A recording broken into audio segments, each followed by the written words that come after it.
El siguiente subproceso nos va a permitir, o sea, lo vamos a destinar a almacenar los datos de los libros. Entonces va a corresponder al subproceso agregar libros, ¿ya? Entonces creo el subproceso, le cambio aquí los datos.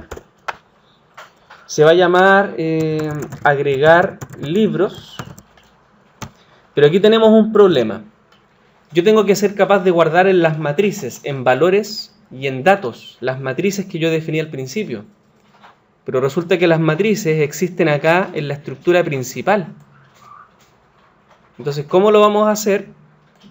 Para poder guardar en ellas, estando en otra estructura externa, vamos a tener que entregarlas como parámetros o como argumentos.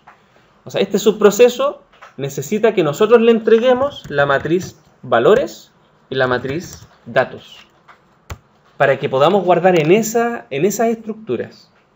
¿Sí?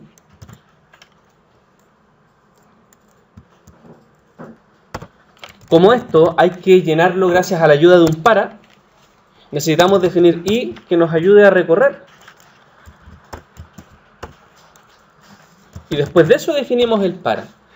I comienza en 0 hasta 4 porque son 5 libros, 0, 1, 2, 3, 4, con paso 1 a 0. Y a partir de aquí vendrían las validaciones. El primer dato sería el del código, entonces aquí hacemos la validación. ¿Cómo quedaría la validación del primer dato? Pues quedaría así. Tenemos el para, tenemos el repetir. Solicitamos el ingreso del código, capturamos el código en la primera columna y validamos que tenga entre 1 y 5 dígitos. Ahí está la validación del código del libro. Me falta el mensaje, pero ahí lo configuramos después a elección. Entonces le coloco aquí, por ejemplo, debe tener entre 1 y 5 dígitos.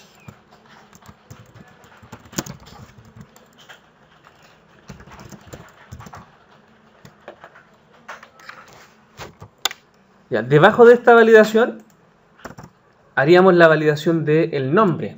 El nombre debe tener entre 1 y 30 caracteres. Entonces vamos a reutilizar dentro de lo posible el repetir. Seguimos en el mismo para. Me ubico debajo de ese repetir. Y pego el mismo código. Y aquí lo vamos a ir actualizando. Le vamos a ir realizando cambios. ¿Ya? Entonces digite el nombre del libro. El nombre, eso sí, se guarda en datos. En la única columna que tiene. Para validar que tenga entre 1 y 30 caracteres hay que implementar la función longitud.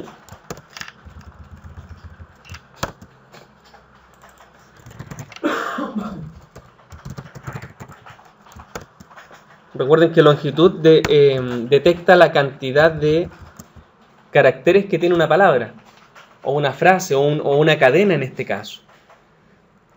¿Ya?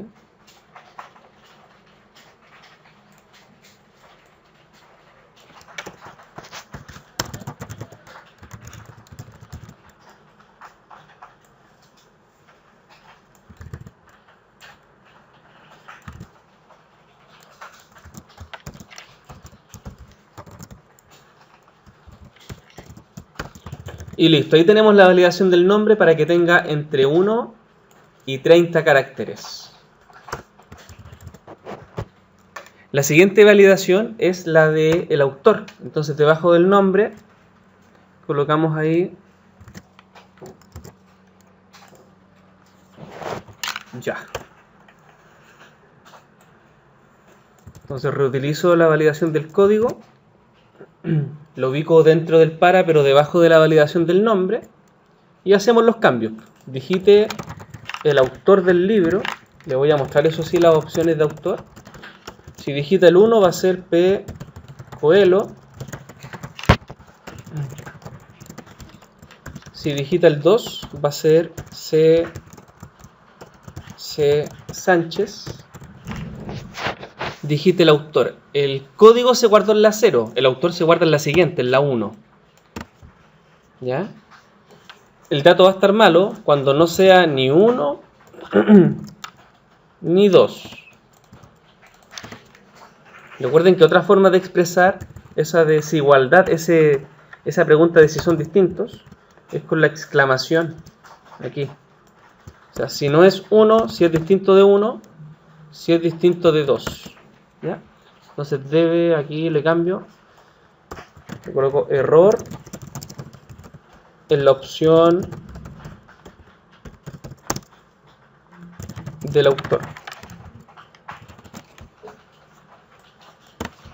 Y el autor va a estar bueno cuando sea 1 o cuando sea 2. Con eso tenemos la validación del autor.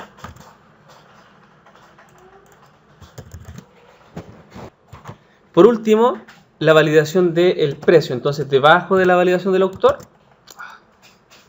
colocamos la validación del precio. Así que reutilizo la validación del código, que eso me va a servir. La pego ahí debajo del autor y le hacemos los cambios correspondientes. Digite el precio del libro, en la 0 va el código, en la 1 va el autor, en la 2 va el precio. El precio va a estar malo cuando sea menor a 5.000 o cuando sea mayor a 20.000.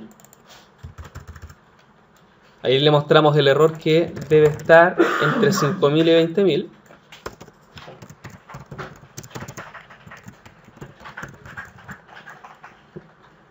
Y el precio va a estar bueno cuando sea mayor o igual a 5.000 y también cuando sea menor o igual a 20.000. Y con eso hemos completado el subproceso agregar.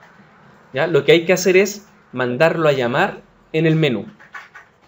Entonces vamos a la estructura principal y lo llamamos diciendo agregar libros, pero recuerden que hay que entregarle los argumentos, valores y datos en el mismo orden en el que se definió en su estructura. Con eso estaría completo el agregar libros.